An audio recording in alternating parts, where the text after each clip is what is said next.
Entonces, timo es un órgano que ustedes ya saben que es un órgano temporal. Su función es, su funcionalidad se da únicamente hasta la pubertad, inicio de la adolescencia, y claro que hay casos excepcionales, ¿no?, que encontramos timos funcionantes a mayor edad, como también encontramos timos no funcionantes también a una edad muy temprana. Pero es un órgano que es, digamos, es característico de la juventud.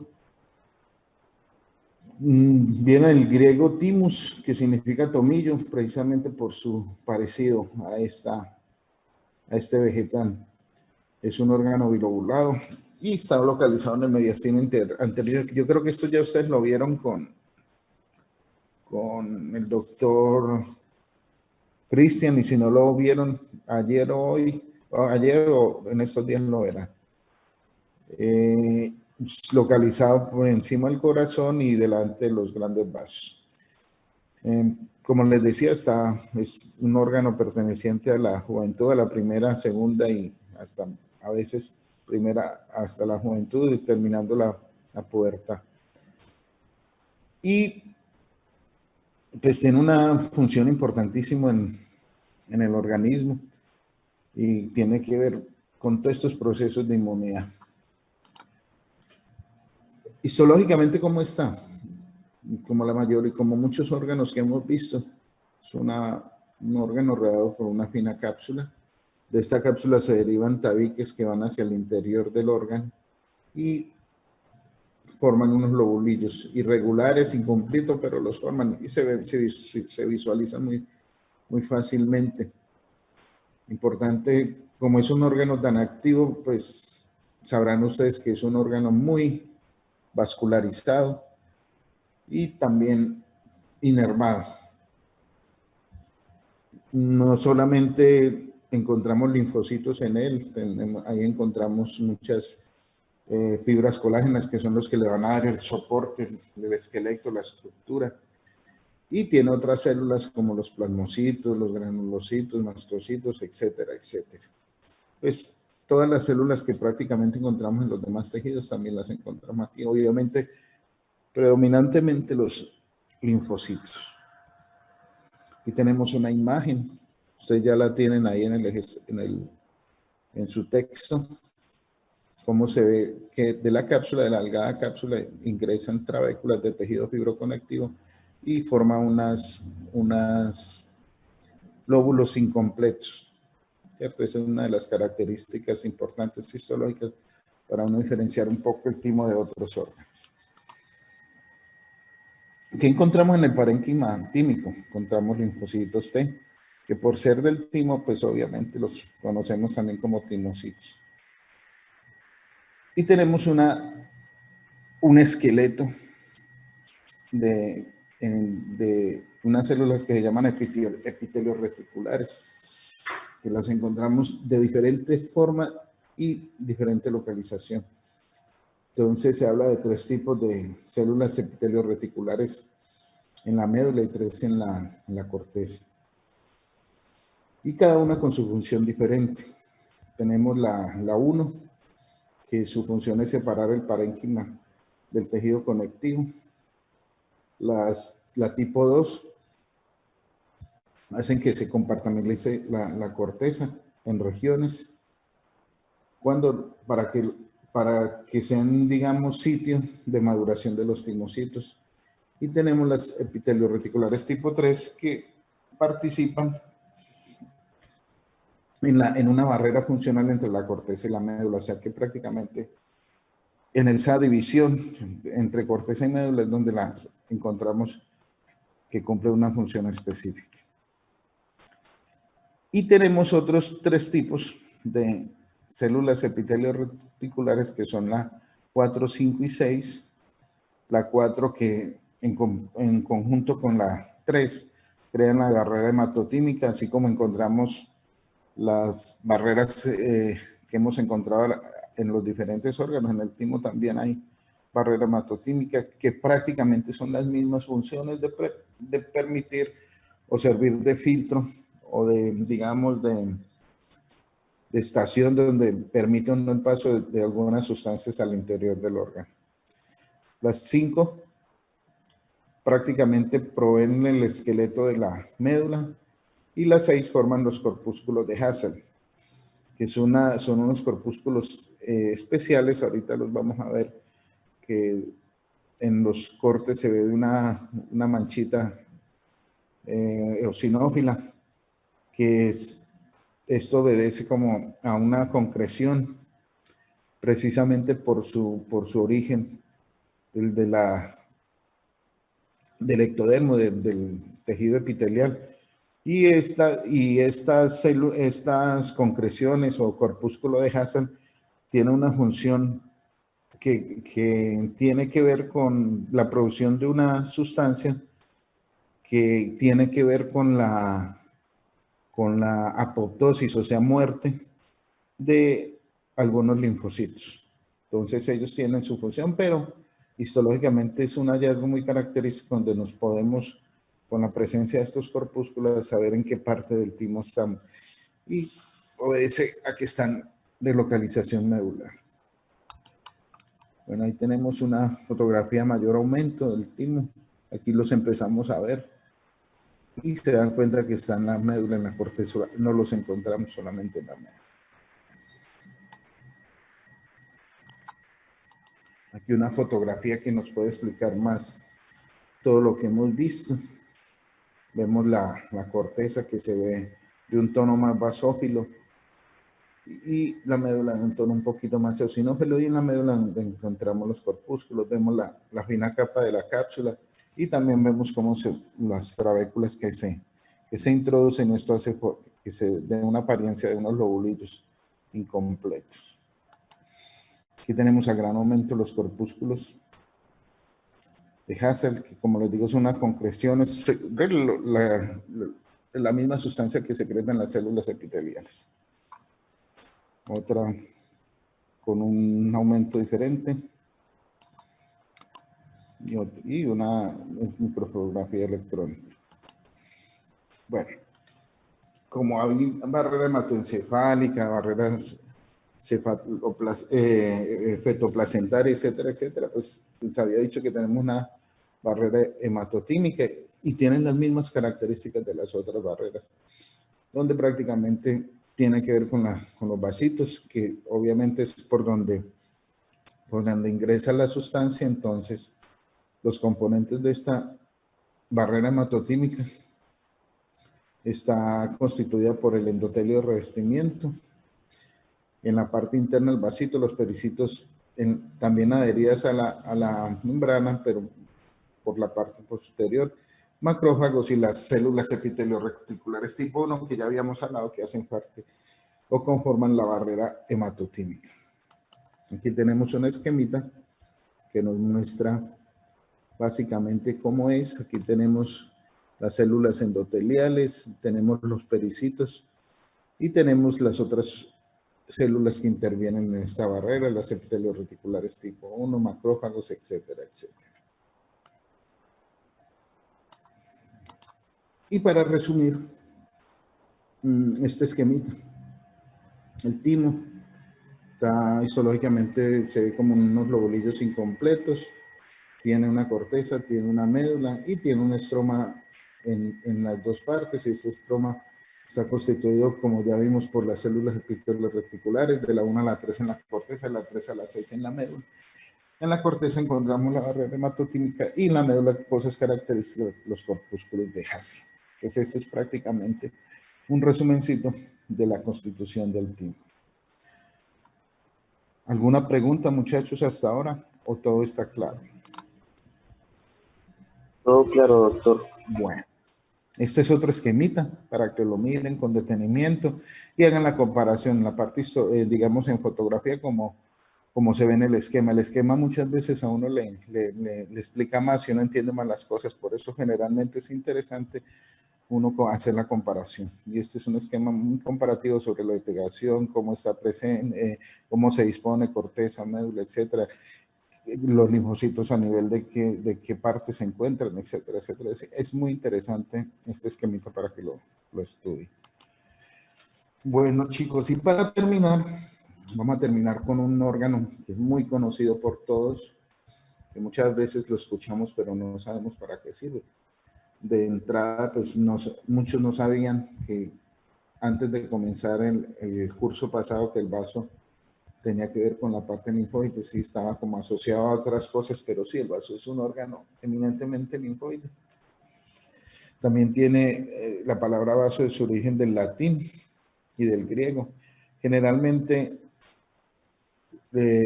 hace referencia cuando hablamos de vaso al tejido esplénico, precisamente por su origen de la palabra del griego. Ya saben en dónde está localizado, muy relacionado directamente con el estómago, con el páncreas, con el hígado. Tiene un tamaño aproximado de 8 por 4 por 12 y pesa de 150 a 200. Es un órgano supremamente frágil. Tiene la característica de que, digamos, es uno de los problemas difíciles de resolver muchas veces cuando se encuentra una persona en un trauma, sobre todo de accidente o trauma de golpiza o algo, porque se rompe con gran facilidad. Y al ser un órgano que una de las características que tiene es almacenar sangre, pues imagínense qué puede pasar con la ruptura de un vaso. Muchas veces cuando son rupturas fuertes, la mayoría de veces el paciente termina esplenectomizado, o sea que se lo retiran porque no es posible reparar. Entonces, cuando ustedes estén en su vida de prácticas y eso, cada vez que les llegue un trauma cerrado de abdomen, nunca vayan a descartar que posiblemente el vaso esté comprometido, precisamente por la fragilidad. El vaso y el páncreas son muy frágiles, supremamente frágiles. Recordarán cuando vimos algo de páncreas endocrino que yo les dije que también están recubiertos por una finísima, muy fina cápsula, no es cápsula, sino una membrana más bien que lo recubre. Es mucho más frágil inclusive el vaso. Y el páncreas y el vaso también tienen esa característica que es susceptible a sufrir un traumatismo severo y muchas veces, pues obviamente, causa muchas intervenciones quirúrgicas. Su función prácticamente es filtrar la sangre. Ahí entre muchas funciones tienen obtener, eso lo vemos ahorita en resumencito al final, recuperar el hierro de los eritrocitos ya viejitos, ellos se encargan de ese proceso, de limpiar la sangre, etcétera, etcétera. Tiene unas funciones a nivel hematológico y a nivel inmunológico muy importantes. Como les dije, también está rodeado por una cápsula de tejido rica en colágeno y también de ahí salen numerosas trabéculas hacia el tejido denso. Está íntimamente relacionado con el estómago, como se los había dicho. Y obviamente esto tiene su razón de ser, ¿cierto? Porque acuérdense que a nivel del abdomen encontramos otro tipo de circulación, que es la circulación hepática, y esto obviamente tiene un compromiso, repercute con todos los órganos que están adyacentes. Aquí tenemos una imagen para que ustedes recuerden su ubicación, que está muy relacionado con el estómago. Bueno, en el vaso encontramos dos partes muy llamativas y se llaman las pulpas. Una es la pulpa roja y otra la pulpa blanca. Esto obedece prácticamente al color que se adopta después digamos, de procesos de coloración y cómo lo vemos. Y de hecho, ustedes se darán cuenta ahora en las imágenes que sí, es muy clara la diferencia. Entonces, por eso es que didácticamente se llama la pulpa roja y pulpa blanca. ¿Qué encontramos en la pulpa blanca? Encontramos básicamente tejido linfoide. También encontramos histológicamente una arteria, la arteria central. Y una estructura también histológica muy llamativa que esto nos hace también ubicar histológicamente y decirnos que estamos en el vaso. es una aglomeración de linfocitos que se localizan periarterialmente, que es lo que conocemos como el PALS, o la vaina linfática periarterial, que es, digamos, así como los corpúsculos de Hassel son muy llamativos en el timo, en el vaso encontramos el PALS, que también eso nos hace ubicar que estamos dentro de la pulpa blanca del vaso.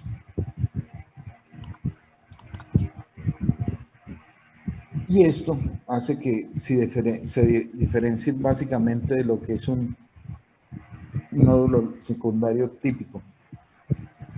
Acuerda que el nódulo linfático tiene un centro germinal.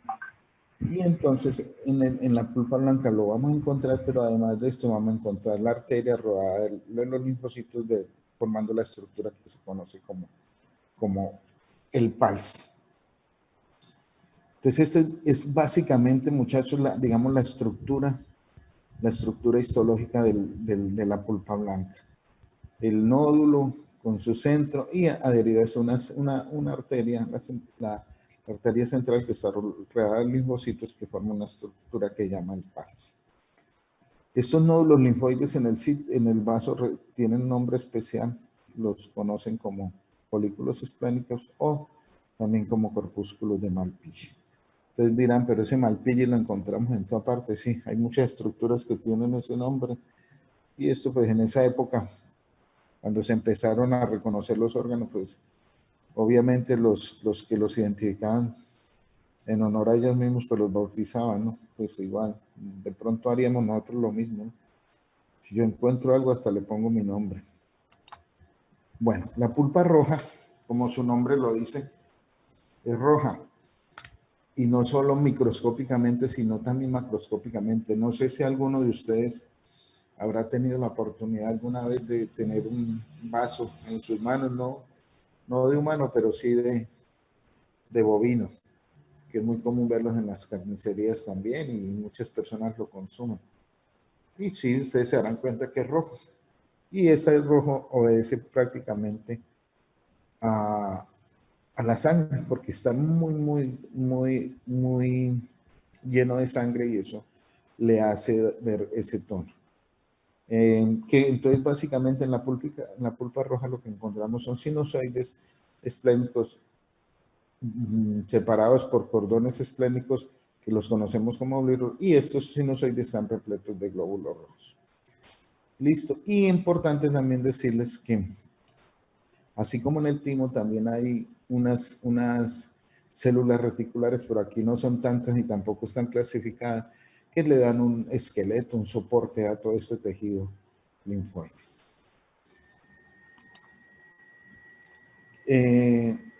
Lo que habíamos dicho, ¿cierto? Que una de las funciones del vaso es degradar, filtrar, limpiar de todas las impurezas, toda la sangre que le llega. Entonces es una de sus funciones y por eso es que está tan congestionado siempre.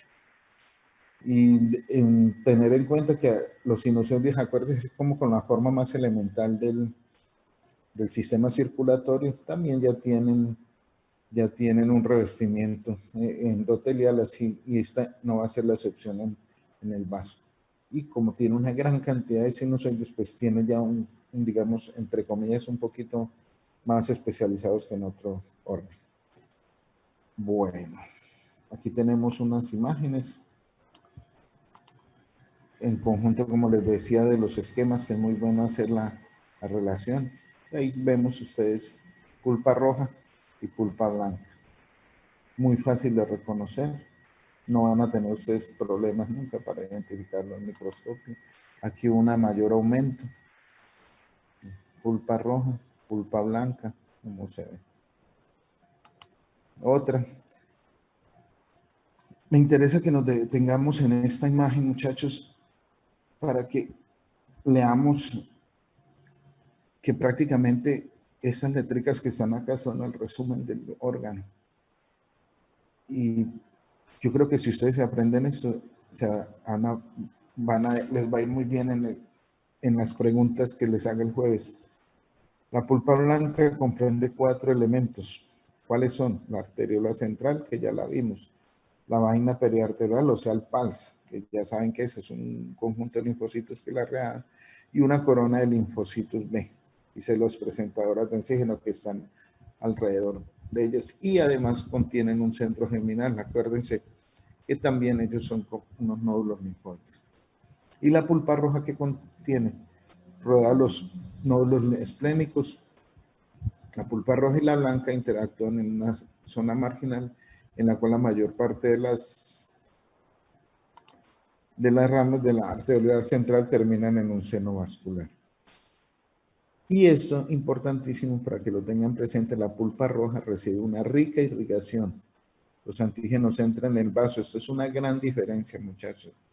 Desde la sangre, algo que diferencia al vaso del ganglio, que ustedes se acuerdan que todos estos antígenos ingresaban al órgano y al vaso era por la circulación linfática, ¿cierto? Entonces esta ingresa por la irrigación normal, en cambio en el vaso por la irrigación linfática. Es una diferencia muy importante. Otra imagen a mayor aumento, donde observamos los sinusoides, los linfocitos, y los comparan ahí con el esquemita. Bueno, otra mayor aumento. Aquí tenemos una fotografía, una imagen donde vemos prácticamente lo que es el PALS. Acuérdense la arteriola y rodeada de linfocitos, lo que llamamos el PALS. Otra imagen, pulpa roja. Ahí están los sinusoides repletos de sangre. Aquí tenemos otra mayor aumento, como se ven los sinusoides. Y para terminar con el vaso, yo les había dicho que el vaso tenía una doble función. Una función del sistema hematopoyético y una función del sistema inmune. Y estas son en resumen, las funciones del vaso que hacen relación a su parte inmune. ¿Qué hacen? Presentan los antígenos de las células presentadoras e inician la respuesta inmune, activan y proliferan, y la proliferación de los linfocitos B y T, producción de anticuerpos para antígenos presentes en la sangre circulante, eliminación de antígenos macromoleculares de la sangre y proliferación de los linfocitos y diferenciación de los linfocitos B y plasmocitos. Esto en resumen es, digamos, las funciones del vaso desde el punto de vista inmune. Esto, obviamente, yo creo que lo van a ver con más énfasis o ya lo vieron en la área de fisiología.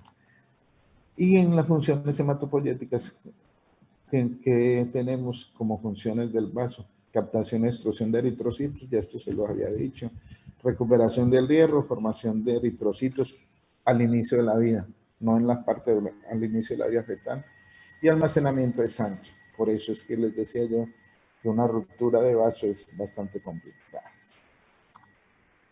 Y para terminar el resumencito histológico, muchachos: un vaso, pulpa blanca, pulpa roja, un estroma, en el estroma las fibras reticulares. En la pulpa blanca tenemos los nódulos linfoides, la arteriola central con su PALS, y la pulpa roja son cordones esplénicos con senos esplénicos. Básicamente este es el resumen del órgano. Con esto damos terminado, muchachos, el tema de hematolinfoide.